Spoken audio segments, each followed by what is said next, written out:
So what a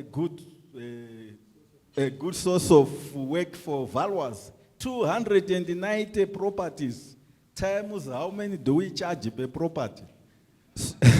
So as long as I will go further and tell you, just to give you a bit of how that can be implemented without resorting to the current way of doing things that we are doing. So in local authorities, they use mass appraisal because that is what is cost effective.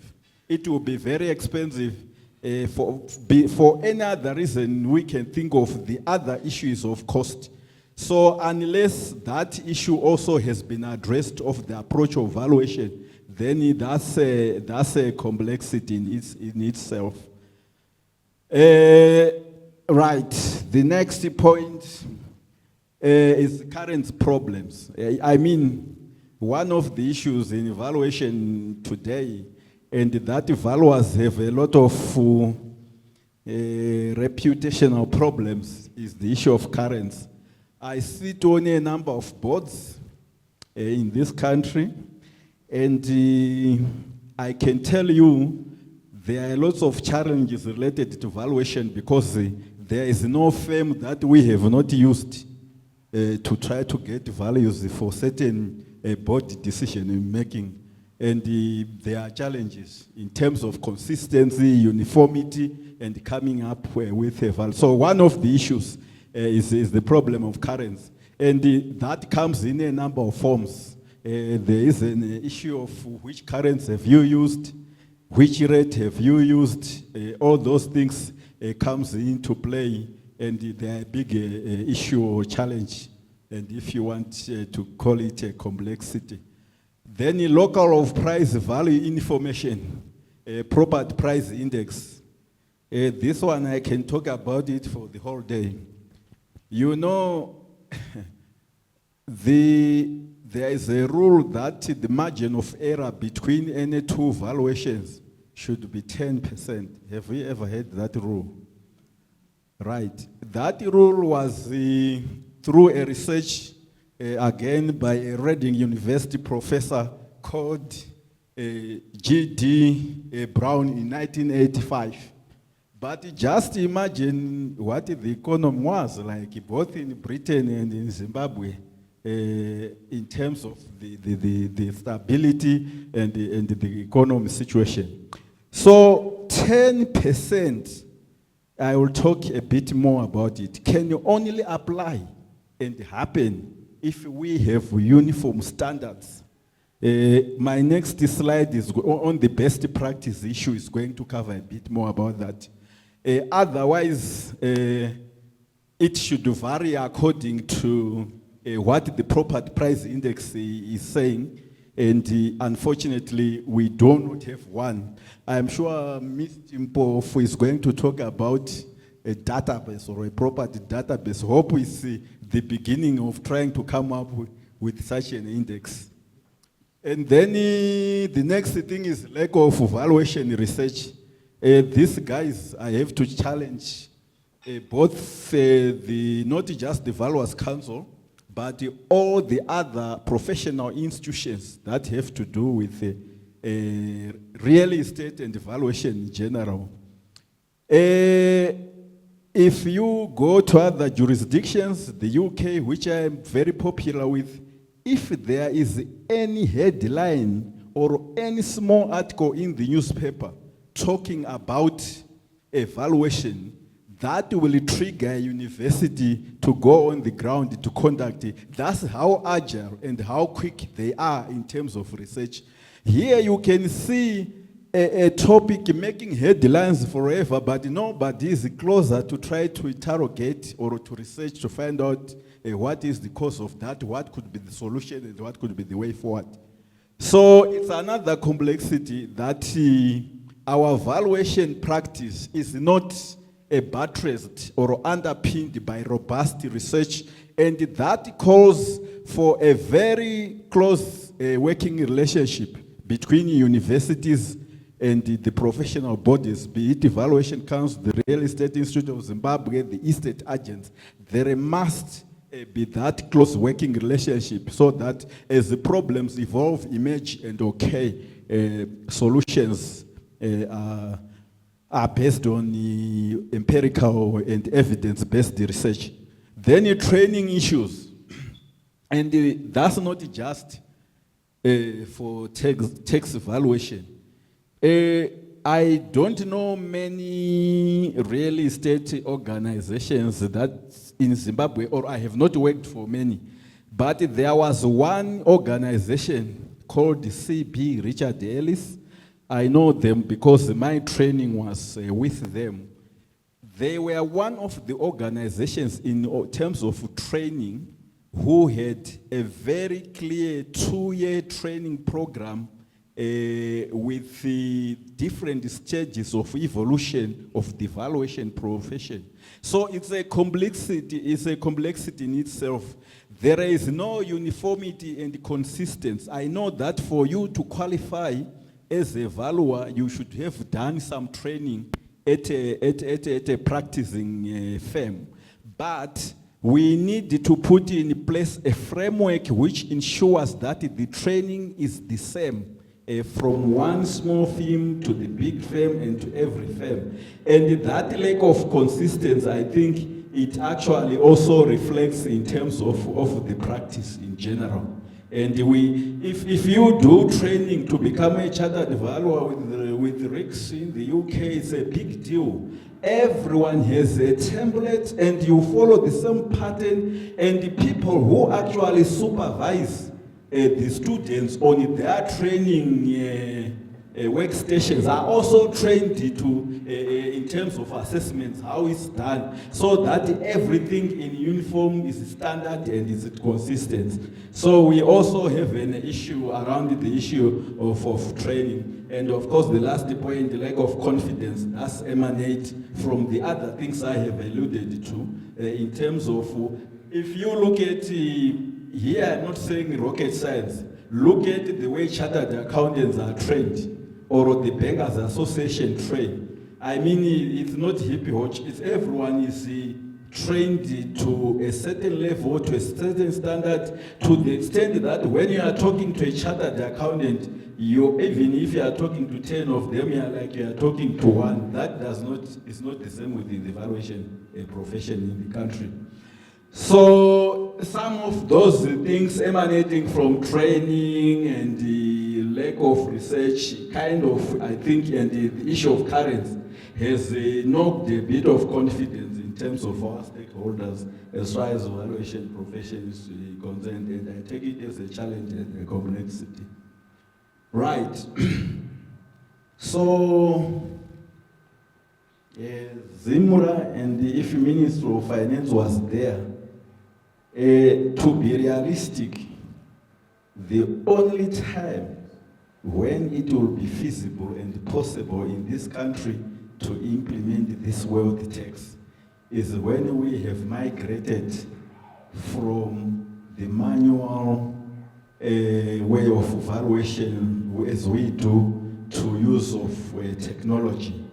And the countries like Sweden, Netherlands, the UK as well, they have used technology to the extent that values are reflected on everyone's property on the database in real time. And it is that level of, I think, advancement that maybe one day it will be much easier to. So the emerging trend in terms of tax evaluation is the adoption of technology. If you look at the numbers, those countries which are very good at collecting money using property valuation, they have also done away with all this kind of valuation that we do here. It's now all automated, digitized through GIS, and then, sorry, my apology. So this is, I think, the stage we hope we will reach in order but this is, I think, the major emerging trend, the adoption of technology in terms of tax evaluation.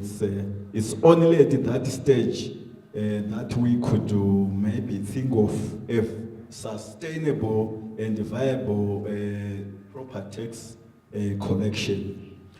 And in terms of technology, I have just summarized a few technologies, and these technologies interact with one another. The use of CAMA, computer-aided mass appraisal, I think also interacting with the GIS, and also the issue of cross-referencing, what they call cross-referencing. Cross-referencing is just the connectedness of information on and attributes of a property on a digital platform. Right, best practices, I think that's my next issue. So in terms of best practices, I have stated 3 things. The first one is standardization. And by standardization, let me talk to 3 elements. The first issue is that there must be uniform guidelines, consistent uniform guidelines that are regularly updated. And the update comes from stakeholder consultation and engagement. And in this case, through what you do in your day-to-day practice, you should inform the Valuers Council, the Real Estate Institute of Zimbabwe. What should I think we are all obsessed about the Red Book, isn't it? The Red Book is almost upgraded regularly using research based in the UK. So again, it goes back to the issue of research. I said we should have certain things in the Red Book that we adapt to Zimbabwe, because those guys don't just come up with those changes through thumb sucking. It's a empirical research, but based in the UK domain. So there's an issue of that. We must have guidelines, both for rating, valuation, anything you may want to call valuation. We must have standard guidelines so that we are all report. Then there's a valuation reporting format. The Appraiser Institute of America and the RICS, of course, the Royal Institute of Chartered Accountants, they have a standard reporting formula, which even tells you how the debt must be written. And almost everyone does the same. I think here, if we were to say each firm here, pull out your format, we have hundreds, and some are 1 page, 25 pages, half a page, quarter a page. And so all that, I think, in terms of best practice, we must have some uniform reporting standards, as they do, you know, for accounting, real estate valuation we are talking about, and law. I think I know why we depend with the British a lot. They set those standards. All standards that are used legal, accountant, and the real estate practice, the genesis was based in the UK. So I understand why we use a lot the Red Book, but we must adapt it because it is based on their own situation. Then there's a standard, there is also must be standard property inspection and measurement. Ladies and gentlemen, if you do a real estate degree at Reading University, inspection and measurement is almost a 1-year course, just to measure buildings. And they also have measuring guidelines and inspection guidelines. If there's one course that students don't want to do valuation for, is measurement and inspection. Because you are given different case studies, different scenarios, and by the time you finish, because the basis of an evaluation is inspection and measurement. You know, I mean, the rest just follows. So we must have those, and I think for those who look at the Red Book and the UK standards, they actually have a measurement manual guideline of how to measure different buildings depending on their complexity. So in terms of best practice in tax valuation, I think one of the most important is the issue of using consistent and uniform standards. That is what is being practiced in those countries that are good at using this form of tax as a source of national revenue. The issue of existence of a reliable and transparent property market, again, this one we can take comfort into one thing. If you look at the history of the stock market exchange, it is more than 400 years old. But even in the most advanced country in the world, I think the UK and America, their property index is only about 50 to 60 years old. So in terms of transparency of transactions of properties, even in some of the advanced economies, it is something that came quite late.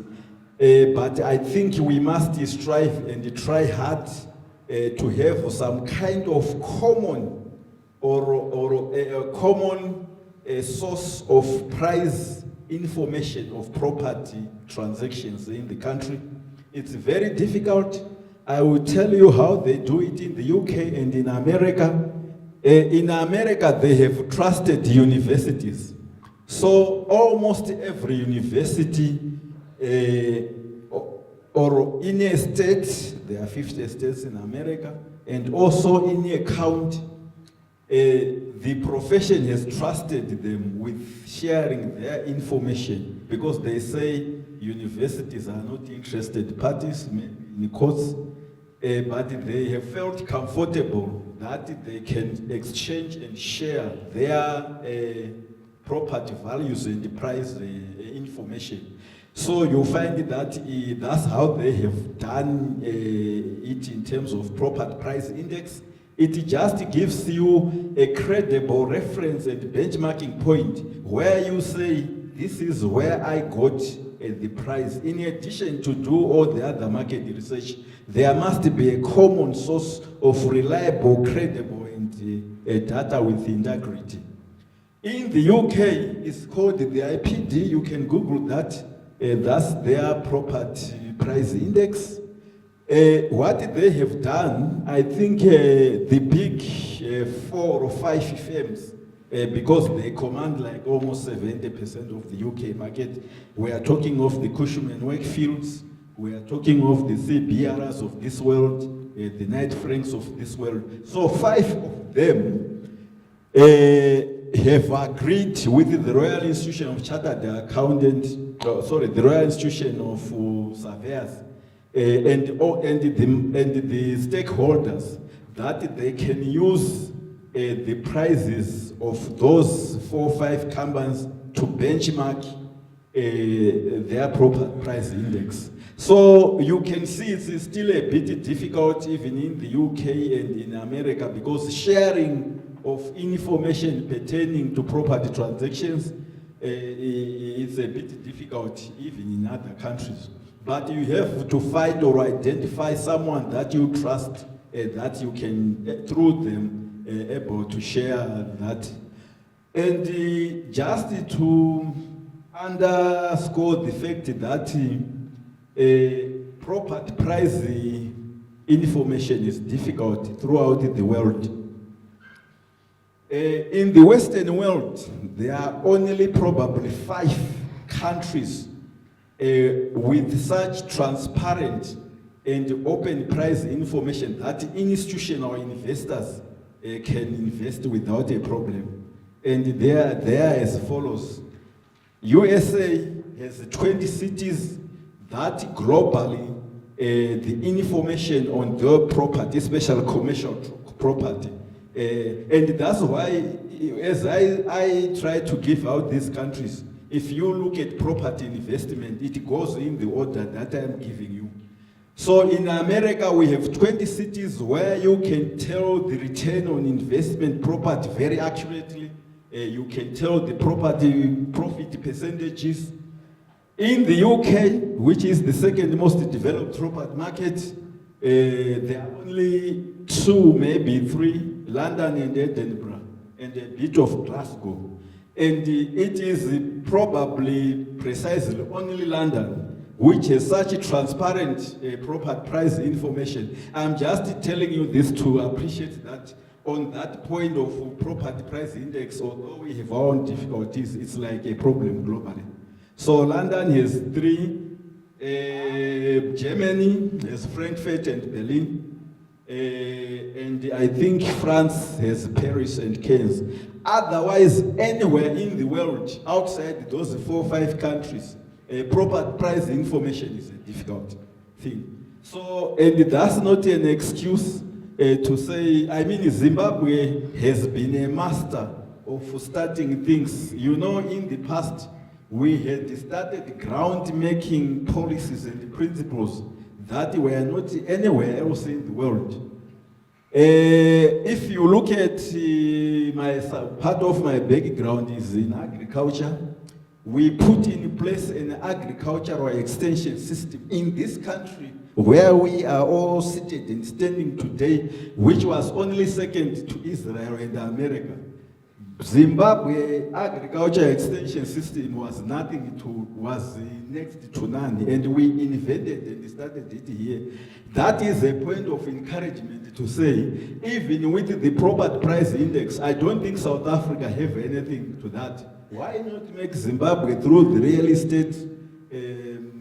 Estate Institute of Zimbabwe and Valuers Council start with a credible Africa standard property index marks? All these other things will follow in place. Once we have a property index, we can predict our values better, and therefore other things can follow. Right. What else? If you just, I'm finishing. Once I finish this, this is the end of the story. So I know how painful it is to listen.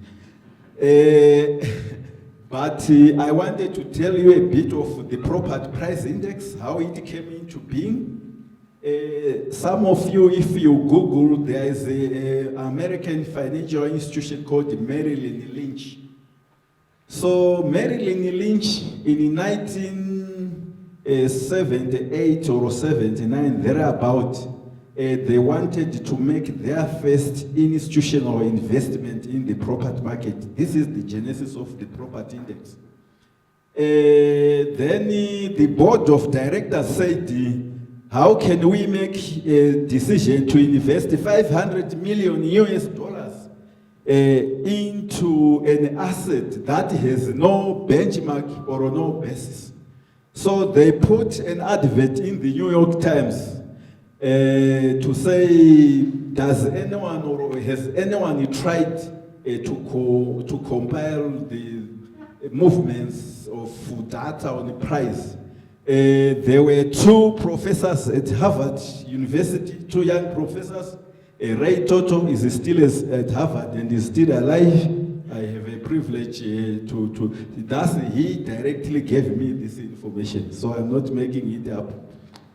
With his friend Peter Pierce, who is now at MIT, both in Boston, they had started just as lecturers at the university to compile some numbers of property prices in New York.